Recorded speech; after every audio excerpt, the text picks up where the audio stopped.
नमस्कार, आप देख रहे हैं जोहार झारखंड। आपके साथ मैं हूं शिप्रा झा और बुलेटिन की शुरुआत इस वक्त की बड़ी खबर के साथ करेंगे। हजारीबाग से आपको बड़ी खबर बताते हैं। ठनके की चपेट में आए मवेशी, 6 मवेशी की मौके पर ही मौत हो गई। केरेडारी के पागर गांव की घटना बताई जा रही है। पशुपालक जीतन महतो को भारी नुकसान पहुंचा है। जीतन ने प्रशासन से मदद की मांग भी की है। तो बड़ी खबर आपको हजारीबाग से बता रहे हैं, जहां ठनके की चपेट में आने से पशु की मौत हो गई है। 6 पशुओं की मौत की वजह से पशुपालक जीतन महतो को नुकसान हुआ है और जीतन महतो ने प्रशासन से मदद मांगी है।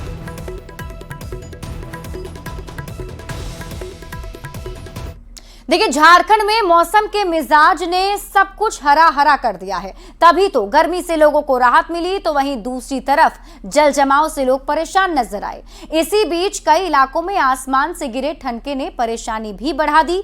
ये रिपोर्ट देखिए।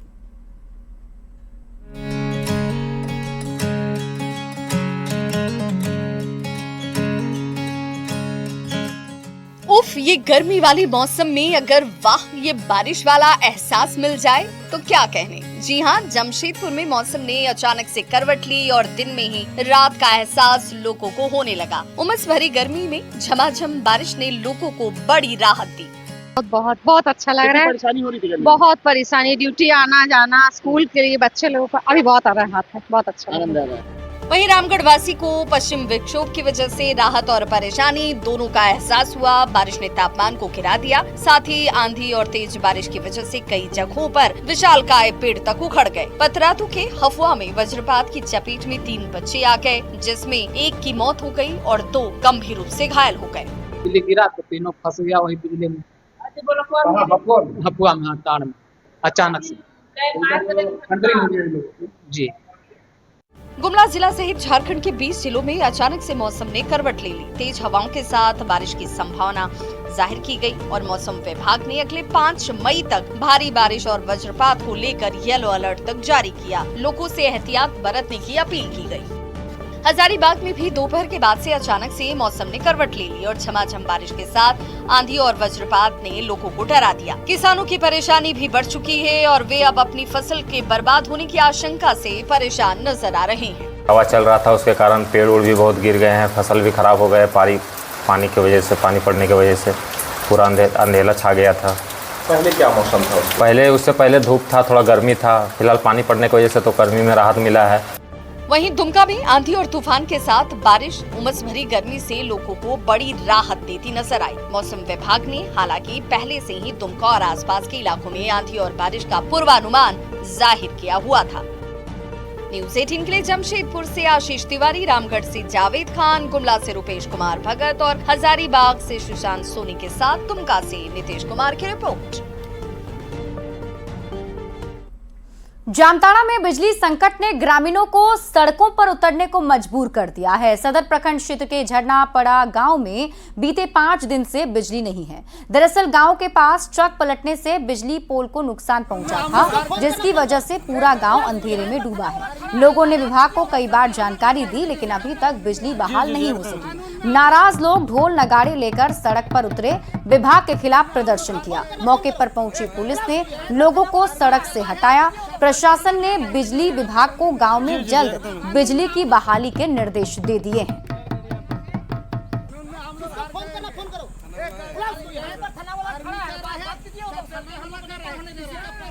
आज तक कोई विभाग आया नहीं है, कोई देखभाल नहीं है, तो शांत है सर। क्या करेंगे हम लोग? रोड जाम कर दिए हम लोग।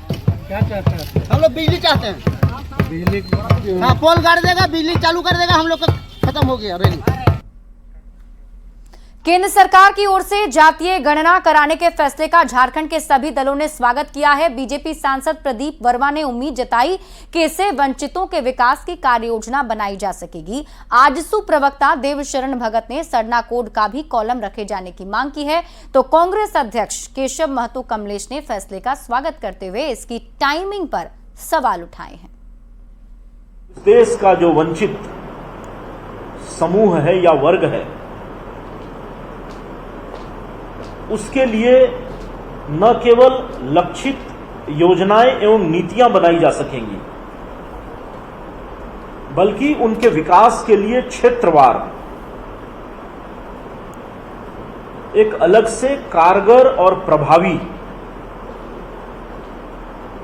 कार्य योजना हम बना सकेंगे। झारखंड ही नहीं बल्कि पूरे देश के जो प्रकृति पे विश्वास करते हैं, प्रकृति के पूजक लोग हैं, उनका स्पष्ट रूप से ये मानना है कि जनगणना कॉलम में वैसे लोगों के लिए भी एक अलग से कॉलम होनी चाहिए, जिसको सरना कोड की बात करते हैं। जिसकी जितनी आबादी है उसकी उतनी हिस्सेदारी, और उसके लिए सिर्फ जनगणना ही नहीं, उससे उनके विकास का मापदंड भी मापा जाएगा। जो दलित हैं, पिछड़े हैं, वंचित हैं, उन लोगों का जो आज विकास नहीं हो पाया है, उसके आधार पर वही मापदंड भी होगा। देखिए, बिहार चुनाव में जेएमएम ने 12 सीट पर लड़ने की इच्छा जताकर महागठबंधन की टेंशन बढ़ा दी है। पिछली बार जेएमएम ने 7 सीट पर चुनाव लड़ा था, जिसमें से किसी भी सीट पर उसे सफलता नहीं मिली थी, लेकिन आरजेडी को नुकसान जरूर पहुंचा था। महागठबंधन में अभी सीट पर अंतिम फैसला होने में देर है, लेकिन सीट पर जारी संग्राम ने बीजेपी को चुटकी लेने का मौका जरूर दे दिया है। बिहार विधानसभा चुनाव में अभी 6 महीने बाकी हैं, लेकिन इससे पहले ही झारखंड में सीट बंटवारे पर सियासी तलवार खिंचती नजर आ रही है। झारखंड में सत्ताधारी जेएमएम ने बिहार चुनाव में दावेदारी जताना शुरू कर दिया है। बिहार के सीमावर्ती इलाकों पर जेएमएम की नजर है और सूत्रों से मिली जानकारी के मुताबिक जेएमएम ने आरजेडी के सामने 12 सीटों पर अपने लड़ने की इच्छा जाहिर कर दी है। इस पर आरजेडी ने तेजस्वी यादव पर फैसला छोड़ दिया है और बड़े भाई छोटे भाई का राग भी अलापा है। झारखंड में हम बड़े भाई की भूमिका में थे और हमने बड़े भाई का कर्तव्य निभाया था। हम लोगों ने उचित सम्मान दिया। 7 सीटें, मुझे लगता है 7 या 6 सीटों पर हम लोगों ने चुनाव लड़ने का मौका दिया उनको। वही भूमिका मैं उम्मीद करता हूं कि आरजेडी के द्वारा दिखाई जाए। आदरणीय नेता लालू प्रसाद यादव जी और माननीय श्री तेजस्वी प्रसाद यादव जी निर्णय लेंगे कि कितने सीटों पर जेएमएम वहाँ चुनाव लड़ेगी। जो स्थिति होगा, स्थिति के अनुकूल वहाँ बात होगी और चुनाव लड़ेंगे। स्वाभाविक है, यहाँ हमारा महागठबंधन है, वहाँ भी गठबंधन होगा। जेएमएम को पिछले बिहार चुनाव में दरकिनार किया गया था, जिस वजह से पार्टी ने 7 सीट पर अपने उम्मीदवार उतारे थे। किसी सीट पर उससे हालांकि जीत नहीं मिली, लेकिन चकाई और कटोरिया में आरजेडी को नुकसान जरूर पहुंचा था। इस बार 12 सीट पर जताई जा रही दावेदारी पर कांग्रेस ने अभी कोई राय जाहिर नहीं की। हालांकि मजबूती से चुनाव लड़ने का दावा जरूर कर दिया। इधर बीजेपी ने चुनाव से पहले ही सीट पर जारी सिर्फ टव्वल को लेकर महागठबंधन पर तंज कसा है। सबसे ज्यादा जरूरी मेरे समझ से ऐसा है कि कौन सीट कौन जीत सकता है, सिर्फ गिनती से नहीं होता। गिनती के बाद अगर ले भी लिए, जैसा हमारा कुछ हुआ कि हम ले लिए और स्ट्राइकिंग रेट मेरा कम हो गया, जहाँ पर जो ज्यादा मजबूत है वो सीट उसको लड़ना चाहिए। बार्गेनिंग है, लड़ाई नहीं है, ये सीटों की बार्गेनिंग है। मैं यही कहूँगा कि इस बार बिहार में पुनः नीतीश कुमार के नेतृत्व में एनडीए की सरकार बनेगी। अब देखना दिलचस्प होगा कि इस विवाद को महागठबंधन के नेता कैसे सुलझाते हैं। क्या आरजेडी सीट देकर जेएमएम को साधेगा या फिर चुनाव में एक सहयोगी को खोने का जोखिम उठाएगा। फैसला जो भी हो, पूरे घटनाक्रम का बिहार चुनाव पर असर पड़ना तय है। न्यूज़ 18 के लिए रांची से निरंजन सिंह की रिपोर्ट। जमशेदपुर में जेडीयू की ओर से मजदूर दिवस पर सम्मान समारोह का आयोजन किया गया और इस मौके पर जेडीयू सांसद खीरू महतो और विधायक सरयू राय शामिल हुए। खीरू महतो ने सीएम के विदेश दौरे पर निशाना साधा तो जेएमएम की ओर से बिहार चुनाव में जताई जा रही दावेदारी को लेकर भी तंज कसा। उन्होंने दावा किया कि बिहार में एनडीए की सरकार बनेगी। लड़ेंगे, 20 लड़ेंगे, लेकिन लड़ेंगे कितना, उनका सहयोगी दल वहाँ कितना मजबूत है, कितना मदद करने के लिए तैयार है, ये तो उनके ऊपर में निर्भर करता है ना। तो उन्हीं से पूछिए ना, या उनका सहयोगी दल से पूछिए कांग्रेस एंड कंपनी को कितना भाई आप दे सकते हैं, इतना दावा ठोक रहा है। अब जदयू तो नहीं देगा उसको, जो जदयू से पूछ रहे हैं। रांची में कांग्रेस की संविधान बचाओ रैली की तैयारी जारी है। पुराना विधानसभा मैदान में आयोजित होने वाली इस रैली को कांग्रेस अध्यक्ष मल्लिकार्जुन खड़गे, संगठन प्रभारी और राष्ट्रीय महासचिव केसी वेणुगोपाल, छत्तीसगढ़ के पूर्व सीएम भूपेश बघेल, प्रदेश प्रभारी के राजू सहित कई बड़े नेता संबोधित करेंगे। झारखंड कांग्रेस अध्यक्ष ने इस रैली के ऐतिहासिक होने का दावा किया। वहीं बीजेपी ने कांग्रेस की रैली पर निशाना साधा है। सीपी सिंह ने कहा कि कांग्रेस का इतिहास खुद संविधान से खिलवाड़ करने वाला रहा है। साथ ही राहुल गांधी पर देश की छवि धूमिल करने का आरोप भी लगाया। कार्यकर्ताओं में उत्साह है, वे लोग मोटरसाइकिल से झंडा पताका लेकर अपनी अपनी गाड़ी अपने अपने गांव से कर रहे हैं और वह रैली ऐतिहासिक होगी। कार्यकर्ताओं में, लोगों में जोश है, आम लोगों में जोश है। इसमें हमारे सिविल सोसाइटी के लोग भी भाग लेंगे। ऐसे लोगों पर शर्म आती है, ऐसे लोगों पर। ये कांग्रेसी किस मुंह से इस तरह की बातें, संविधान की बात करते हैं? लेकिन इतने थेथर हैं, एक तरफ संविधान का मजाक उड़ाते हैं, वैसे लोग जो कहते हैं कि पहले शरीयत है हमारे लिए, फिर संविधान है। खबर रांची से है, जहां राजभवन में 2 राज्य गुजरात और महाराष्ट्र का स्थापना दिवस मनाया गया और इस दौरान झारखंड में निवास कर रहे और राज्य के विकास में योगदान दे रहे गुजरात और महाराष्ट्र के लोगों का अभिनंदन किया गया। इस मौके पर राज्यपाल ने देश को 5वीं बड़ी अर्थव्यवस्था बनाने में गुजरात और महाराष्ट्र के योगदान की तारीफ की। उन्होंने कहा कि यहां निवास कर रहे गुजराती और मराठी समाज ने न केवल संस्कृति को जीवंत रखा है, बल्कि झारखंड की मिट्टी से जुड़कर इसे समृद्ध भी किया है। स्थापना दिवस जानकारी मिलती है तो यहाँ पर हम कार्यक्रम करते हैं और उस प्रदेश के जो भाई बहन आते हैं उनको बुलाकर उनका स्वागत सम्मान करते हैं और वास्तव में ये अच्छा कदम है। देश को इकट्ठा और एकजुट रहने की दिशा का एक मजबूत कदम है। मेरी बहुत बहुत आज के दिन खास तौर से गुजरात और महाराष्ट्र के भाई बहन जो यहाँ पर उपस्थित हैं और संपूर्ण प्रदेश वासियों को हम अपनी ओर से बहुत बहुत शुभकामनाएं देना चाहते हैं। खबर लोहरदगा से है, जहां सेना में सेवा पूरी कर रिटायर्ड होकर गांव आने वाले कर्नल जीत सहाय भगत का लोगों ने भव्य स्वागत किया। जोड़ी आनंदपुर के रहने वाले जीत सहाय भगत 1995 में आर्मी में बहाल हुए थे। उन्होंने करगिल के साथ इंडो चाइना बॉर्डर और ग्लेशियर पॉइंट में भी तैनात रहकर देश की सेवा की और सेवा के 30 साल बाद रिटायर हुए। ढोल नगाड़े और गाजे बाजे के साथ जीत सहाय भगत ने डॉक्टर भीमराव अंबेडकर की प्रतिमा पर माल्यार्पण किया। उन्होंने देश के युवाओं से देश सेवा के लिए आगे आने की अपील भी की। जवानों से कि देश के लिए आगे आए और देश सेवा एक बार हर जवान को करने की इच्छा होना चाहिए, जज्बा होना चाहिए। बहुत बाहर आने के बाद में, बहुत हर स्टेट में जाने के बाद में वहाँ का कल्चर और वहाँ का रीति रिवाज और वहाँ का शिष्टाचार सीखने को मिलता है।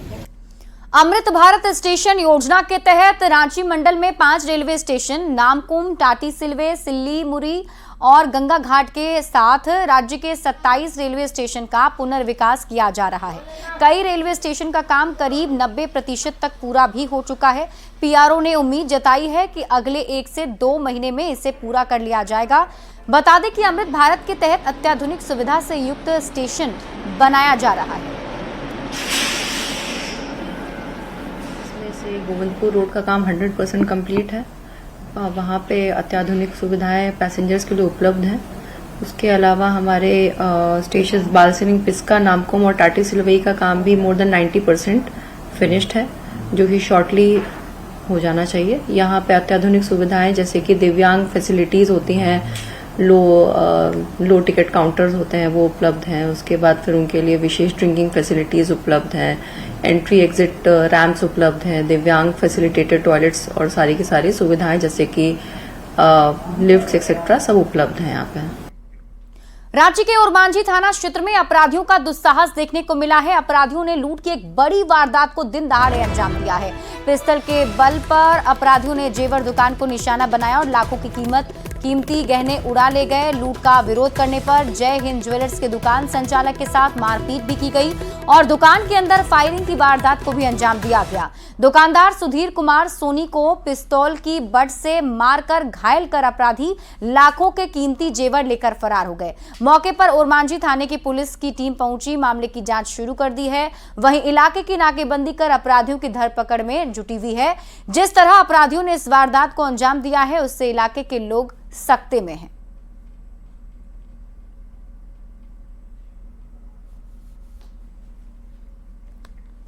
और इस खबर के सामने आने के बाद कई सारे सवाल हैं जो उठ रहे हैं और न्यूज़ 18 भी सवाल पूछता है कि जेवर दुकान में कैसे हुई दिन दहाड़े लूट।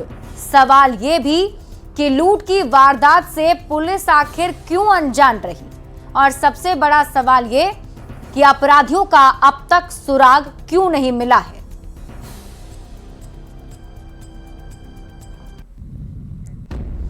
बढ़ते आगे, देश विरोधी ताकतों पर झारखंड एटीएस की दबिश जारी है। धनबाद से पहले 4 आतंकी गिरफ्तार किए गए थे और इसमें से एक और नाम जुड़ गया है, आतंकी अम्मार यशार का। पूरी खबर जानिए इस रिपोर्ट में।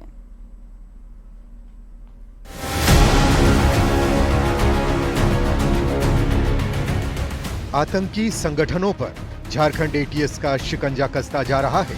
धनबाद से 4 आतंकियों की गिरफ्तारी के बाद अब 5वें आतंकी को भी गिरफ्तार किया गया। गिरफ्तार आतंकी का नाम अम्मार यशार है। इंडियन मुजाहिदीन से जुड़े अम्मार पर देश विरोधी गतिविधियों में शामिल होने और धार्मिक उन्माद फैलाने के लिए हिज्ब उत तहरीर संगठन से जुड़ने का आरोप है। उसके पास से धार्मिक उन्माद फैलाने वाले दस्तावेज के साथ डिजिटल गैजेट्स और पिस्तौल कारतूस भी बरामद किए गए हैं। इन लोगों के यहाँ से कुछ हथियार और बहुत सारा जिसको बोलेंगे भड़काऊ लिटरेचर बरामद हुआ है, जिसका एनालिसिस किया जा रहा है। हम उम्मीद करते हैं कि इन लोगों के कन्फेशन और इन लोगों के मोबाइल फ़ोन से बरामद किए गए डिजिटल फुटप्रिंट्स के आधार पे और लोगों को भी हम लोग पकड़ेंगे और कुछ और कार्रवाई करेंगे। एटीएस की जांच में खुलासा हुआ है कि प्रतिबंधित संगठन धार्मिक उन्माद और देश विरोधी गतिविधियों को लेकर ऑनलाइन तरीके से ही लोगों को अपने साथ जोड़ते हैं और फिर उनका इस्तेमाल करते हैं। ऐसे में इस संगठन के तार कहां तक जुड़े हैं, इसे लेकर भी छानबीन की जा रही है। ऑनलाइन ही रेडिकलाइजेशन था, लेकिन इसमें जो बाकी कुछ लोगों की बात सामने आई है उस पर एक बार हम जांच कर रहे हैं और उसमें उनका किस तरीके का बाकी लोगों का इसमें इनकी संलिप्तता है उस पर भी जांच करें। आतंकी संगठन हिज्ब उत तहरीर से जुड़े आतंकी अम्मार यशार को धनबाद से गिरफ्तार किया गया, जिसके बाद वासेपुर पंडारपाला में उसके शमशेर नगर घर के बाहर सन्नाटा पसरा हुआ है। अभी हम भूली ओपी क्षेत्र के शमशेर नगर उसके आवास के पास हैं।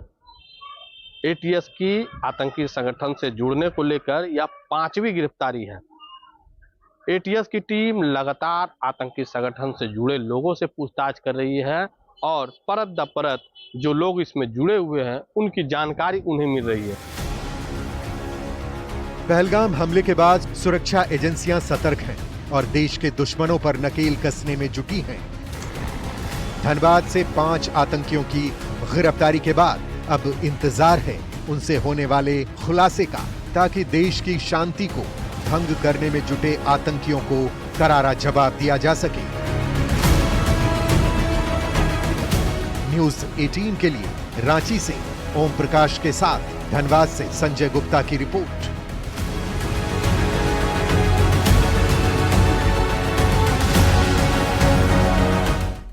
जामताड़ा में 27 अप्रैल को संपन्न चौकीदार भर्ती परीक्षा में गड़बड़ी की लिस्ट लंबी होती जा रही है। परीक्षा प्रक्रिया और परिणाम में जल्दबाजी पर अभ्यर्थी पहले सवाल उठा रहे हैं, लेकिन प्रशासनिक कार्यशैली से भी आरोपों को बल मिलने लगा है।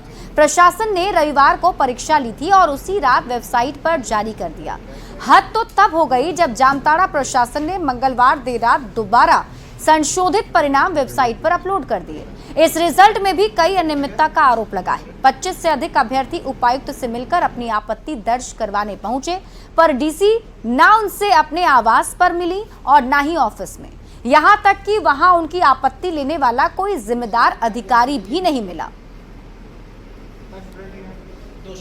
हम लोग एप्लीकेशन डालना है सामूहिक, जिसमें लगभग 20-25 लड़का का सिग्नेचर है। हम लोग कहाँ डालेंगे, तो ये लोग बता भी नहीं रहा है ठीक से कि हम लोग को नहीं पता कहाँ डालना है। तुम लोग जाओ अपना डालो, जहाँ डालना है डालो, हम लोग नहीं बताएंगे। तो फिर हम लोग कहाँ जाएंगे, हम लोग का उतना जानकारी है नहीं। जो क्वेश्चन नंबर 13 है उसमें क्या हुआ कि उसका जो पहले उसका आंसर था वो सी था, तो हम लोगों ने सी टिक किया था, तो हम लोगों को उसमें 41 नंबर मिला है मार्क्स के तौर पे।